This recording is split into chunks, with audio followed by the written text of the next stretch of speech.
The new American Pope Leo XIV has brought up artificial intelligence. This is happening while in Texas we're moving through some tech policy in the legislature, which has led to some infighting among the right-wing influencers on X, on Instagram. Let's go ahead and spill some sweet tea.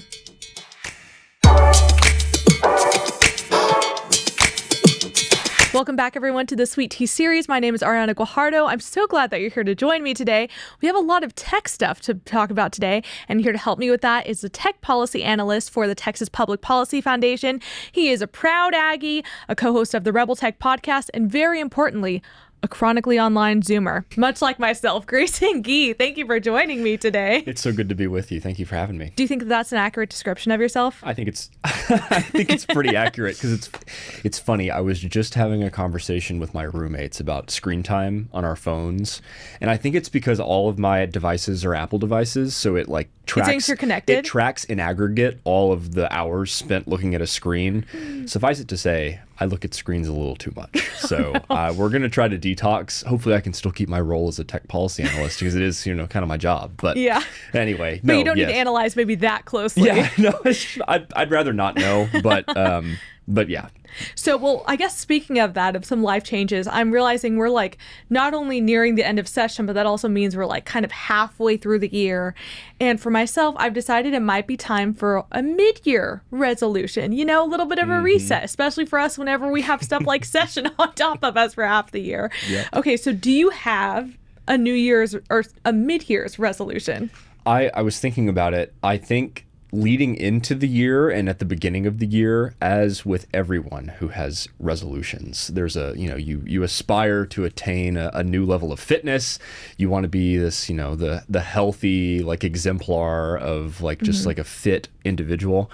I have not fulfilled that as much as I wanted to. There were many opportunities to do like run more, to do more like exercising and working out and stuff, but sessions really caught up to me. So I think the mid-year resolution would probably be to just reassert my fitness effort because I really want to stay on top of it. Right.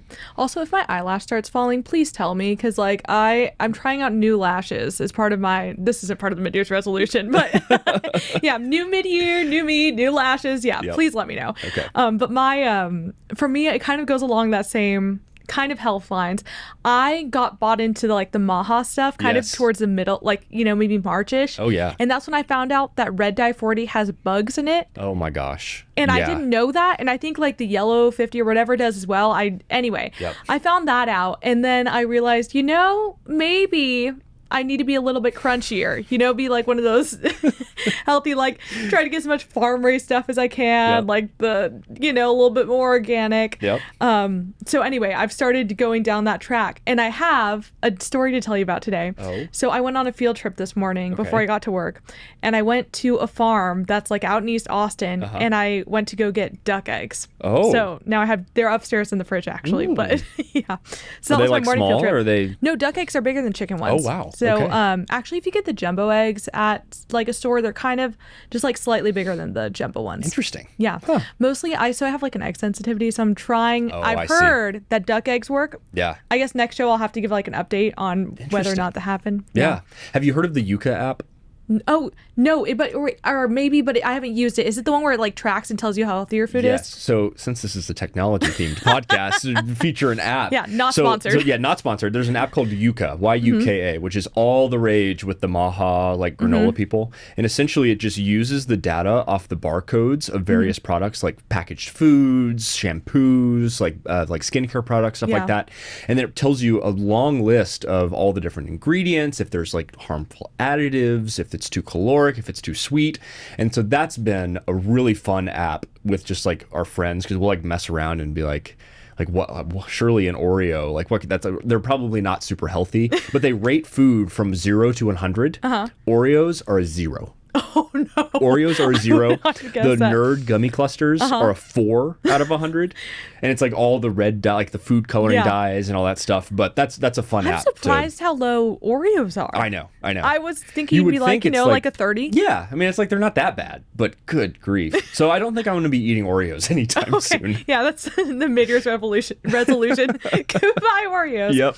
You checked the sweet tea before the episode, right? I did. And the only thing it caught was that it was just a little too caloric. because it is sweet tea, Yes. hence the name of this renowned podcast. Which, if that's the only bad thing, I don't mind, because we're like, doing a glass, we go share it. Yeah, we're just sipping. I haven't had much sugar today, so I had iced tea at lunch, unsweetened, so I think we'll be okay. It's interesting seeing just the way that technology really has influenced all the different parts of our lives, like even how we like pick out the food in the grocery store that we're doing to like, well, for me, I do a lot of like the pickups and stuff. So that's just a part of my routine. Yeah. But the other way that it's getting interesting on the food aspect of it is the way that some technology policies influencing how farmers are able to farm. Mm-hmm. And what I'm speaking about is the way that the right to repair legislation impacts farmers and their ability to repair their tractors. So would you mind talking a little bit about like right to repair legislation, what's happening in Texas, what it means? Yeah. That's a fantastic segue, by the way. Oh, thank you. So with the right to repair is essentially a concept that we at the foundation spent several years researching and sort of sorting through the legal arguments for it, the social arguments for it. Why would this type of policy be a net positive just in American society? And essentially, it's a policy that's rooted in property rights, fundamental understandings of property rights in the American way of life. When you own something, it's yours, and you get to do with it as you see fit. And a fundamental component of ownership is the ability to repair. And so there's a long story I could get into, which I think I actually will. It's not super long, but it's very curious. So the right to repair started as, the movement rather, nationally started as consumer products in the West became more and more unrepairable. And the society generally moved towards a philosophy of replacement or of just disposal. You go buy a new phone, 2 years later you get a new one, you just throw away the old one. Refrigerators, they used to last for 30, 40 years, and then nowadays you can't get more than 5 years out of a new refrigerator before it breaks. And all of this notion, which is called in the literature planned obsolescence, it's the idea that companies knowingly design their products to disintegrate over time more rapidly than they would otherwise, because they know that that's the only way that they'll get to continue to sell new things. Is if your stuff breaks ever so often, you're gonna have to get a new one. And then on top of that, to reinforce the sort of, from the corporate perspective, reinforcing the market to require continuing new purchases, you restrict components, parts, manuals, tools, that kind of thing, to repair the product that your consumer purchases, so that they have no choice but to go back to you and buy a new thing. And so have them repair it. Or they refuse to repair, right? And so what the right to repair does is it says, in the state of Texas, as it relates to the law that we'll talk about, but generally any state, consumers have a right to acquire parts and manuals to be able to repair devices, anything, on their own, or third-party repair places, repair shops, which there are many, and there will continue to grow as the sort of reuse market continues to develop. Third parties can repair on the behalf of a consumer. And so what Texas has done, it just recently passed the House of Representatives, House Bill 2963. It says that specifically for consumer electronics, Texans, if this bill continues through the process, will be allowed to acquire parts and repair manuals for their iPads, their iPhones, their laptops, for some home appliances and things like that. And it's a remarkable addition and protection of the rights that already exist as a component of property. And so it's a good bill, it's a solid bill. As it relates to food, there have been many states who have attempted to pass agricultural right to repair. And so this is a prime example of the way that right to repair influences food. Companies like John Deere and others who are American brands who sell, I'm a John Deere guy. My grandpa only See, that's how I know used you're John from Deere. rural Texas. If you have like your favorite tractor brand. John Deere makes great tractors. So again, not sponsored. Not sponsor. Love John Deere. They are notorious for restricting access to repair for farmers. So, for example, if you're out in the field and you're in the midst of planting or harvesting, you've got certain timelines that you have to meet. You have to get the seed in the soil at a certain time. You have to take the crops out of the soil at a certain time and have them sent off to market. If there's a fault or a malfunction in your equipment, prior to a few years ago, you would have to stop production, stop what you're doing, load the tractor up onto a trailer, and take it to the nearest authorized service location for John Deere. This could be anything from a simple part that messed up that you might know how to easily fix, something you might have to reconnect, a software update that theoretically the farmers that use these tractors would know how to take care of because they're sharp individuals. But prior to relatively recently, you couldn't do that on your own. And so it costs you valuable time, costs you profit, costs you all kinds of things. And the right to repair is a solution to allow for farmers to be able to take care of their equipment as they see fit. And it's like I said, we're not inventing new rights. We're not pulling something out of whole cloth. The common law, American law, and Western society in general has long recognized repair as a component of ownership. And so that's what this bill does in the state of Texas. There have been bills in years prior in Texas that were focused specifically on agricultural equipment or specifically on cars. As a member of the tech team, this session, we've focused specifically on consumer electronics. But in the years to come, I think as the popularity of this type of legislation sort of expands in the populace and they begin to realize what companies had been depriving individual users of in their access to parts and repair, I think there will be a growing demand for this type of legislation. I will, to John Deere's credit, they have signed on to a national, what's called a memorandum of understanding, an MOU, with certain farm bureaus, which then provides farmers the opportunity to acquire repair on their own. So that there have been positive steps made in the direction of repair for agricultural equipment. But in my opinion, to make it law would just be able to further guarantee those rights and that access for our farmers. So for now, what we're saying is if my phone screen shatters, I don't have to take it to an Apple certified dealer to charge me more money than it would be to go to a third party, for instance. And I wouldn't lose my warranty by doing so. Exactly. That's the major way, like I said earlier, that companies restrict your access to repair. So for example, with Apple, if you don't get your phone repaired by a original manufacturer, by Apple itself, or an authorized third party from Apple using Apple parts, they've been known in previous cases to, if you got a new battery or a new screen on some of the older models, they've since fixed this, but they used software to physically brick the operation of your device. If the phone recognized that a non-Apple screen or battery was installed in the phone, they would purposefully limit your ability to use your phone because they would claim safety, they would claim data security, those kind of things. And those are fair concerns. But I think that with the right to repair, you will see a increase in access for consumers, you will see a decrease in costs, and you will see a re-emergence of what my colleague David Dedmoyer and I like to talk about, the notion of tinkering, of doing things with your hands. I remember growing up, my grandpa, Papa's getting a lot of shout outs, so I hope he listens to this podcast. My grandpa would love to play with radios. He would they had an old fashioned clock in their house that he would tinker with and fix. He would fix the tubes and radios, and using your hands is such an American it's such an American idea and a concept embedded in our culture and society. And so to bring back the culture of tinkering and messing with your hands and building things, I think it complements the agenda of President Trump in the golden age of America and innovation, raising up a new generation of American minds who are interested in fixing things and solving problems and working with their hands. That's the type of thing that the right to repair, in a small way, will contribute to. That's such an interesting tie-in. I didn't even think about that. I guess American spirit and component that comes along with it. But this piece of legislation, it's been interesting and talked about, but it's not the one that's been making a ton of waves online. So the one that I've heard, usually on the show, we call it sweet tea because, it's like the fun, the little stuff like that, usually positive. Yeah. But there's been some drama online. So we're spilling some real tea today.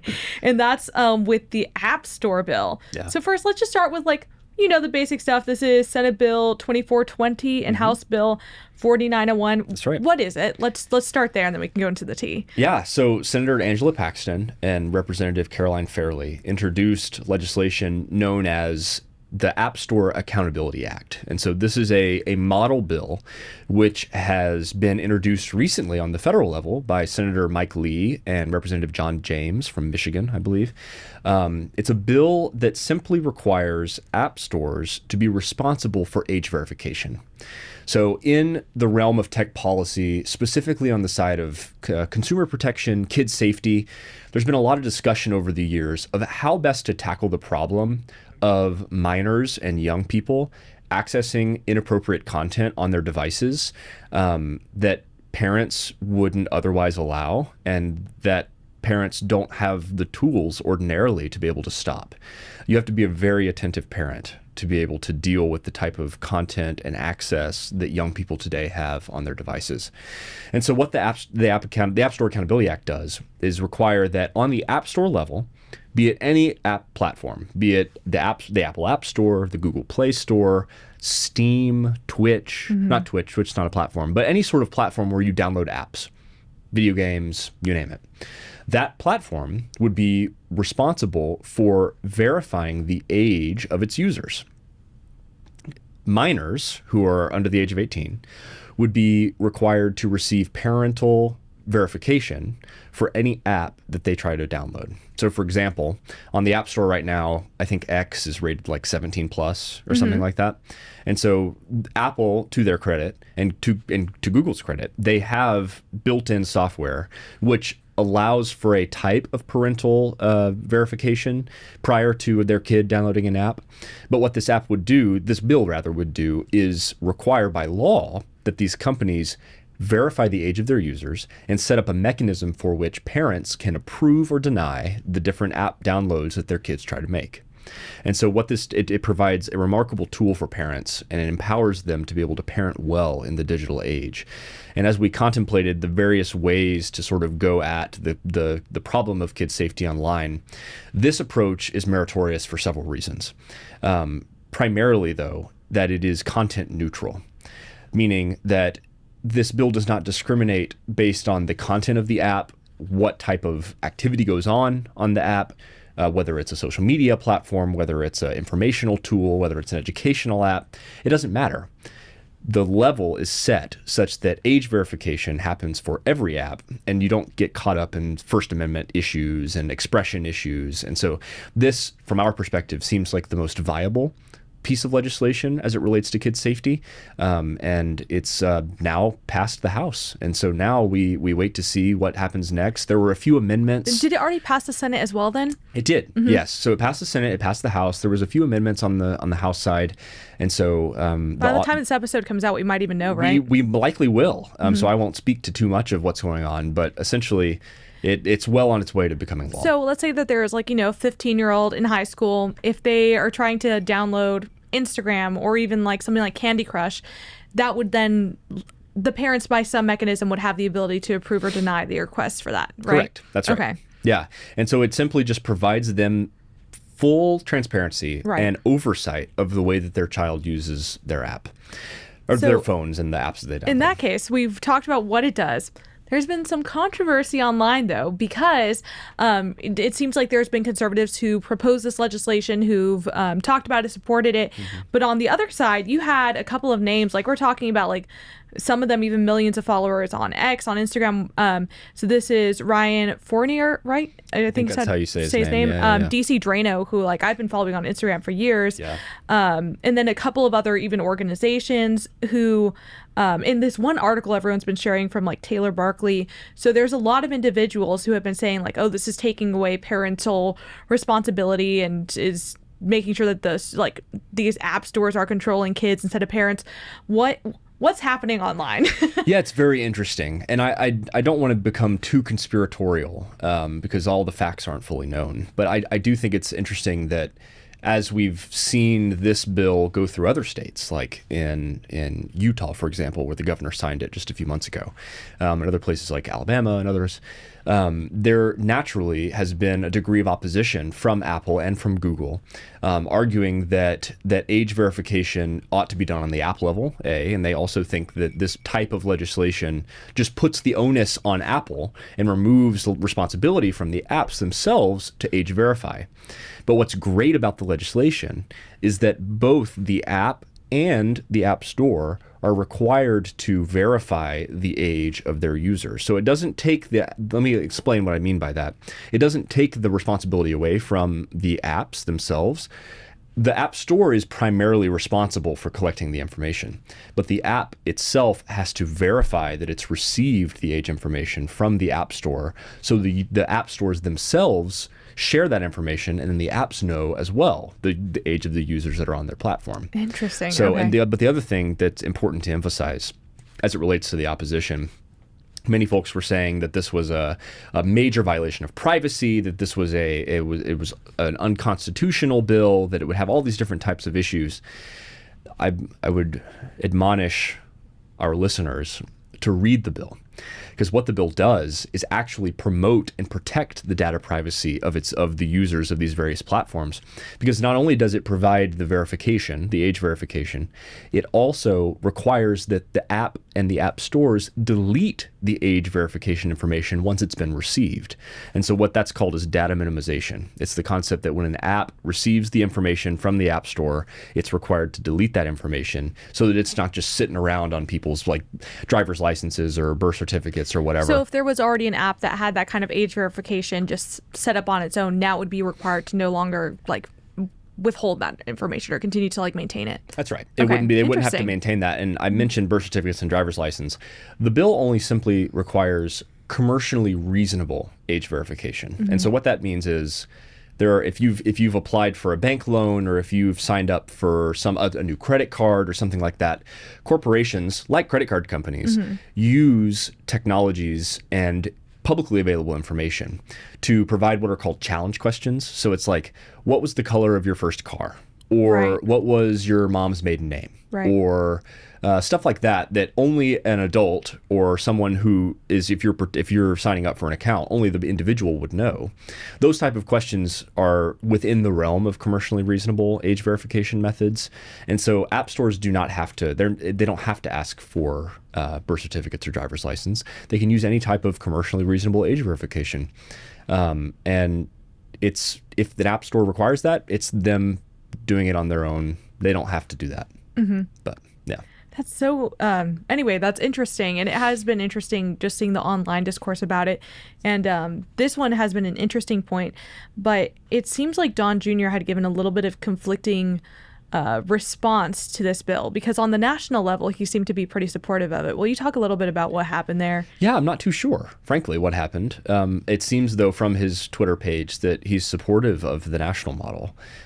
Which seems, how similar is it to the Texas one? Which is, I mean, it's essentially identical. The objective is the same, and the mechanisms are generally the same. I think there will be some language difference as it relates to the federal law versus state law in the different mm-hmm. states, and just simply how it merges with the state code. But the structure and the format is essentially the same. So, and ultimately, when the federal law passes, obviously that would supersede any state action. Mm-hmm. So eventually, potentially, the entire nation will be under this law, and every child and every parent will have an additional layer of protection mm-hmm. in the digital world.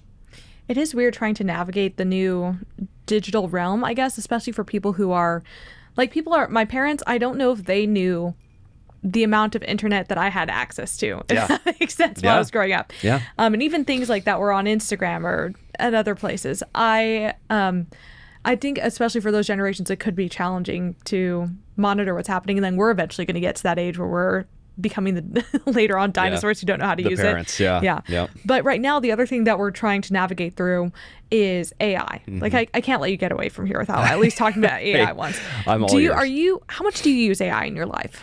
I use it a lot. I use it more than I thought I would as the technology developed. Like I remember being at home with my parents when the first model of ChatGPT came out, and everybody was talking about it, and it was all the rage, and I was just playing with it, and we were asking it to write silly stories and do all these kind of things, and it was remarkable, and it still is to this day. And the development and power and capability of AI models has just expanded almost exponentially. Every new day and every month or two, there's a new model that comes out, a new development that sort of just continues us on this exponential growth trajectory. I use it in work. I use it for research. I use it for all kinds of different things. I'm starting to wonder if I should use it less now that I see the ways that I rely on it a little too much, or might have lost some of my capability because I start depending on it in a certain way, so I get a little rusty. But no, it's a great tool. And do you use it much? Yeah. So I think it was a few weeks ago, I started realizing that I can recommend recipes. So I have a ton of different like dietary restriction stuff. Yeah. So I was like, give me something that's like gluten, dairy, egg free, that has a lot of protein. And so I got like a zoodle recipe with like zucchini noodles and chicken, and it was amazing. Yeah, like when you make zucchini noodles. Oh, zoodles. Is that like squash noodles or Yes. something? Like butter? Okay, yeah, okay. Well, zucchini. They're zoodles. Well, sure. I'd never heard of a zoodle before, so. All the zoodles were excellent. It had this like lemon sauce. It was amazing. AI zoodles. Yes, AI zoodles. Wow. So anyway, I had my AI zoodles. Yeah. My sister has taken this to the next level. So she's like 4 years younger than me, in college. But what she decided is she put in all of her, like her current like health stuff, what's going on, and what her goals were. Yep. And she's like, the way she called me to tell me about it, she goes, "Sister, I've decided that I'm going to use ChatGPT as an experiment, and I'm going to."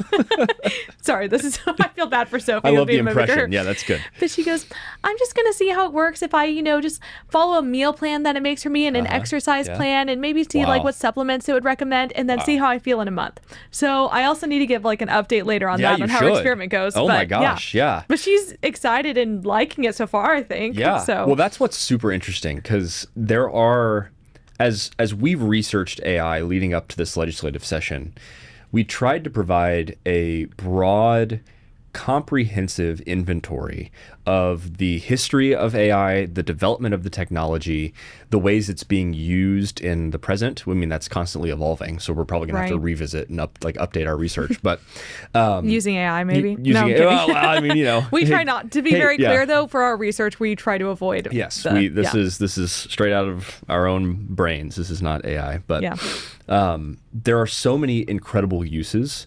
And as the tool is applied to the circumstances of the individual, there will be new uses that develop. So like what your sister's doing, that's super cool. And I'm curious to see, I definitely want the update when the time comes. But the notion that this tool is just that, a tool, and it's intended to be used by humanity towards the end of our flourishing and the development of, be it growing the new sectors of the economy, of market, like streamlining certain processes. There's so many productive potential benefits for AI. But as we were researching, we also had to acknowledge the various ways in which AI could be used for all kinds of nefarious purposes. Like, this technology is probably one of the most powerful developed technologies that humanity's ever had.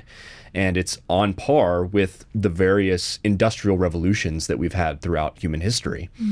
And so the responsibility of policymakers is now to ascertain what ought to be done to promote human flourishing, to protect individual liberties, and ensure that this technology as it develops doesn't trample on any of those. And that our tagline at TBPF is that technology ought to serve humanity, not the other way around, right? So we want these tools to be just that, tools, and not be sort of what's been predicted as the dystopian future where, we've got AI robots running everything and humans are suppressed. And eventually, if you read certain things as of late, people have proposed just the complete wiping out of humanity. Yeah. And so it's a remarkable thing, but it's an interesting time. And it's this weird, delicate balance, I feel like, on the conservative end of things, because we're both simultaneously wanting to, I guess, protect especially younger individuals and minors from being like the potential abuses of AI. and other security issues, potentially even national security issues, Right. while at the same time trying to respect individual liberties. Yep. So there's I had dinner with a friend about a week ago, and she's working with a new think tank up in DC that's kind of a tech startup that's intending to come out of it for like the conservative point of view, and trying to analyze AI and how to properly I feel like regulate's not even the right word. Regulate's a scary word. It is. It is a scary word, but it's in certain cases it's the accurate word. But I know But what you're also meaning. allow for, I guess, protections of freedoms while at the same time putting up safeguards. Exactly. Safeguards is a Right. good better way to Safeguards, put it. and that's yes. Yes. And that's what we've done in Texas. So House Bill 149, Representative Giovanni Capriglione, his bill essentially provided a national model. If states are going to regulate AI, or rather attempt to provide some potential like protections and guardrails for citizens, in our opinion, the Texas model is the way to do it. What this bill does is essentially provide clarity and fills gaps in the penal code for various use cases of AI that would certainly be illegal already. For example, the generation of child pornography, using a tool to generate child pornography, or developing a model specifically to generate child pornography. Those things are just not allowed in Texas. Right. And so there's various use cases like that where the bill says that is not allowed. On top of that, though, it's a blend between safety and innovation. The bill establishes an AI council that's to be hosted in the office of the governor, and its main job is to provide advice and feedback to the legislature and to elected officials in the state on how best to inhibit law and regulation presently on the books from impeding AI growth and innovation, and also providing sort of the ethical law enforcement perspective about AI as the technology develops. So this bill, as it's currently written, is a good bill, and I think it will provide Texas with the opportunity to lead the nation on balancing AI innovation and safety, because there are huge pockets of individuals, both with their influence and their money, who are fighting on both sides of the AI question, either AI safetyists or AI innovation maximalists, who seek to either just all hands off of it and just let it develop as you see fit. And then there are those who are adamantly concerned about the safety of this type of tool as it starts to do things like lie to the users, the people that developed it, as it starts to replicate itself. Literally, you tell it to delete itself, and then it creates a copy somewhere else, and then pretends to go away, and then comes back. Like these tools are developing a degree of knowledge that is very interesting, and so we'll see how it unfolds. But I think in the meantime, Texas has done a good job in striking that balance.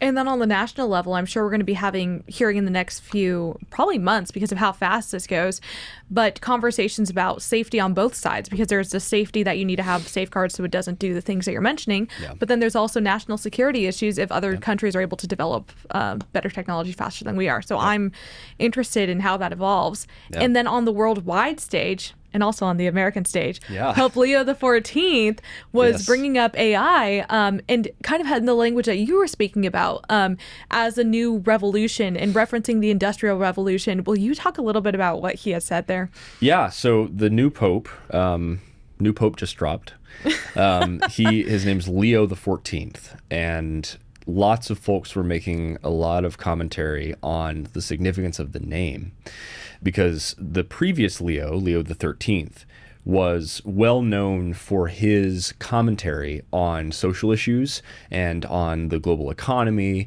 from a Christian perspective, sort of trying to provide a critique of during his time, Leo XIII's time. And this was late 1800s. Late 1800s.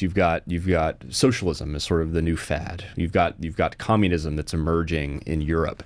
The Industrial Revolution. The Industrial Revolution. You've got a broad confluence of issues that are coming to head. And Pope Leo XIII wrote an encyclical called Rerum Novarum, which is essentially his commentary on the disaster that socialism would cause, but also in maintaining consistency with Catholic social teaching, the potential harms of the excesses of capitalism as well. So it's a very interesting mix. And so people have tried to put a sort of a forward-thinking image onto Leo XIV as to what he might do.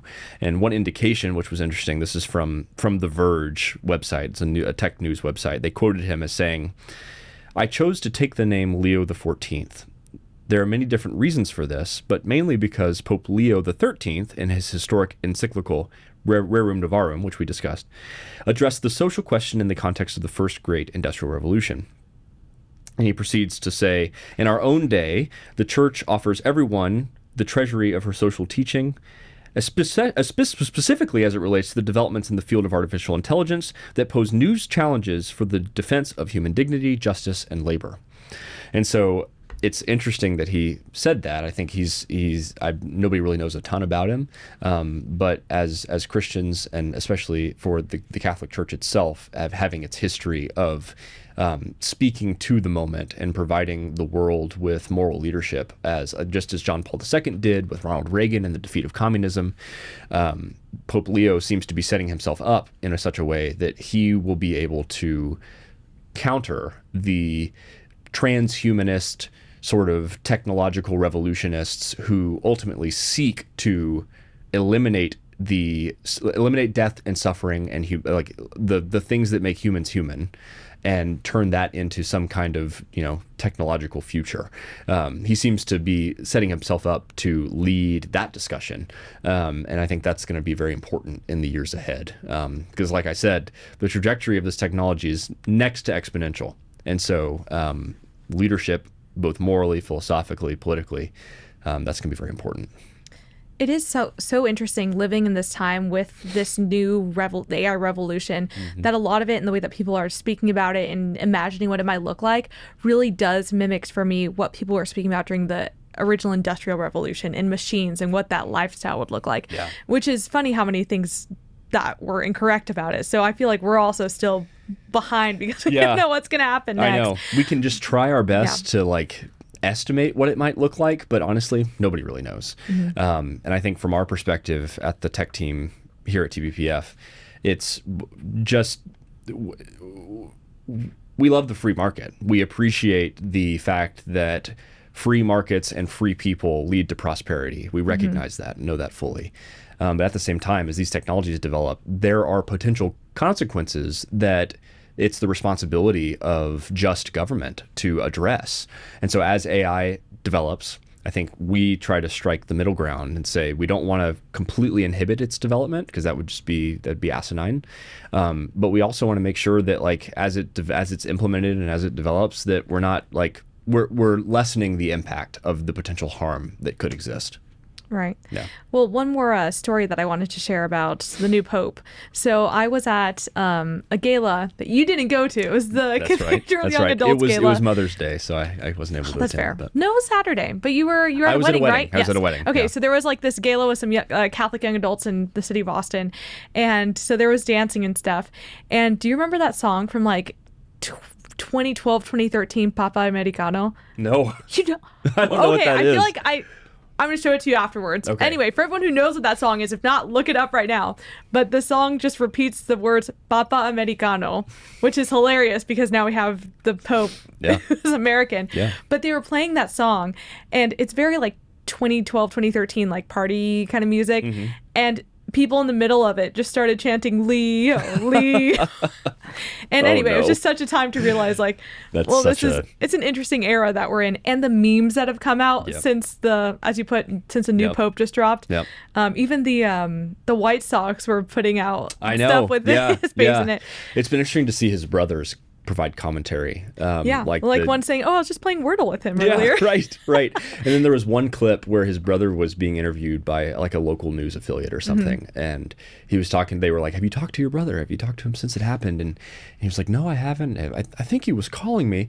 And he picks up his iPad and he's getting a phone call from his brother. And he answered it and he said, hey man, you're on the air right now with the news. This has been happening all day long. And he was like, well, why don't you answer your phone? Anyway, it was funny, but. But it's just so weird to be, and I think just to let people know who are not Catholic, none of us were expecting an American Pope some people guess like not even within their lifetimes. This is very much not something that was on anybody's bingo card. So it's an interesting time to be an American, to be in the technological world, to be on the internet. And Grayson, thank you so much for helping me cover all of it today. Well, it was a pleasure to be with you. Thank you for having me. Clink on our way out? Yeah, I think we should. Look at that. Oh, well, thank you again for being here. For all of you guys, this is a Sweet Tea series. I'll see you next time.